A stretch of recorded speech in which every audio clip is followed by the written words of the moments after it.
Howdy, and welcome to Daily Miles. This is going to be a short update. By the time you're seeing this, we'll see what happens in terms of video. Still some things to work out, but it is getting to the point where it's cold at night, and it's getting to the point where it's cold during the day. And that kind of sort of makes things a little bit more challenging for what I have to tell you. So if I don't get out of here by the end of October, then I'm gonna have to cancel all of chapter 5, shooting chapter 5. Mind you, I have 6 in the can. Shooting chapter 5, chapter 7, 8, 9, and 10, because it's too cold. I'm gonna have to wait until the springtime, which means I'm literally sitting on my hands waiting. I need this thing to get fixed, and that's not happening.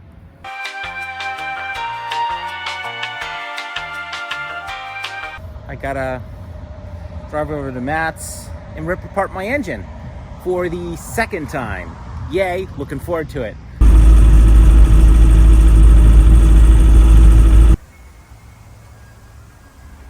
Matt, what is this thing called again? Smoke test machine. So according to Matt, this is a smoke test machine. Long story short,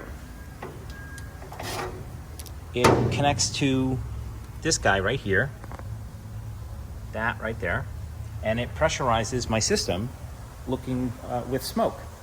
And make a long story very short, if I have a leak in the system, or a compression leak in the system, some kind of leak in the system, it should show up here.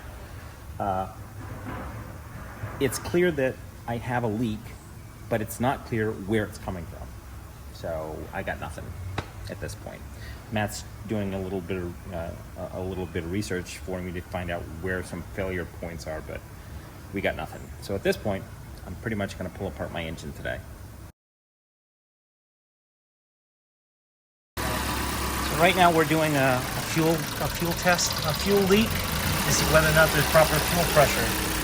And there's our fuel pressure, and it's still doing what it's doing right there.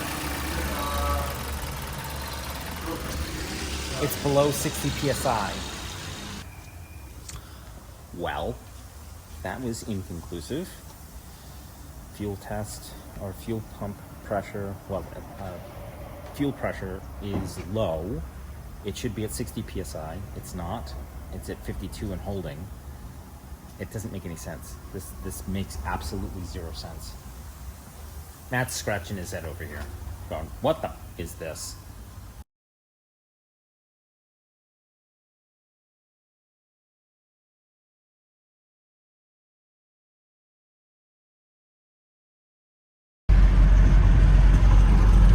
Well, that did not go according to plan. Oy. So, in consultation with Mr. Larry and Matt, which you did not see in any way, shape, or form, we have a new plan of attack, and I have to make a decision whether or not I have to stop first so that I can explain this to you, because it's a humdinger. Let me catch up.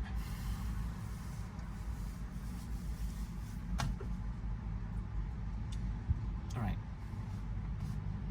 Minus the hyperbole and the drama, because there's a whole lot of that going on. So I have a decision to make, and I honestly don't know which way this is going to jump. So I went to Matt's place today on the off chance that I knew that I had to solve the other problem that Christopher created. And that was, right now it's idle hunting. It usually means that you have a fuel pump issue or a vacuum leak somewhere. So I've done all the tests that I needed to do, which is what you just saw, to determine whether or not it's 6 of one, half dozen of the other. And you know what?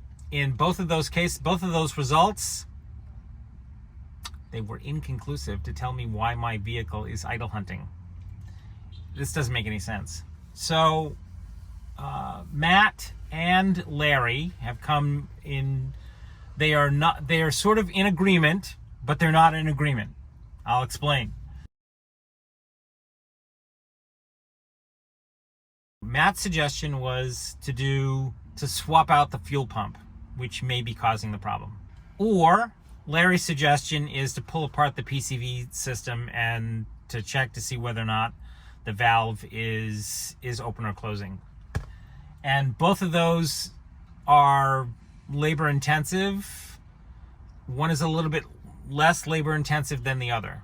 The PCV system, the valve is like, about 40 or 50 bucks, but to get at it is a 4-hour job to pull apart the intake manifold, because you have to pull apart that to isolate everything else. And yeah, it's a whole thing. The other side of the argument, which is Matt's argument, is that, you pull apart the fuel system and you swap out the fuel pump. You have to drop down the fuel tank and then replace the pump. The pump, on the other hand, is about $300.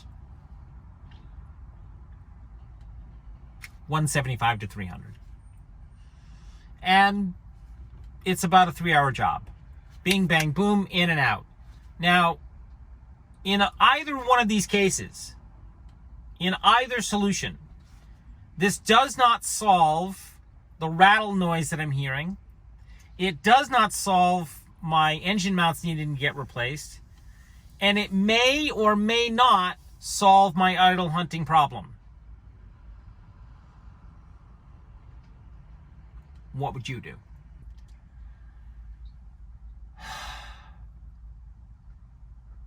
I honestly don't know which way this frog is going to jump. I got to think about it. My father always used to say to me, never make a decision on lack of sleep or food. I have not eaten today, and I'm very tired because I didn't get any sleep last night. So I'm going to sleep on this, and I'll figure it out tomorrow. So I'm going to leave you right here. Thanks a bunch for listening. Thanks a bunch for watching. Look forward to seeing you in the next one. Bye.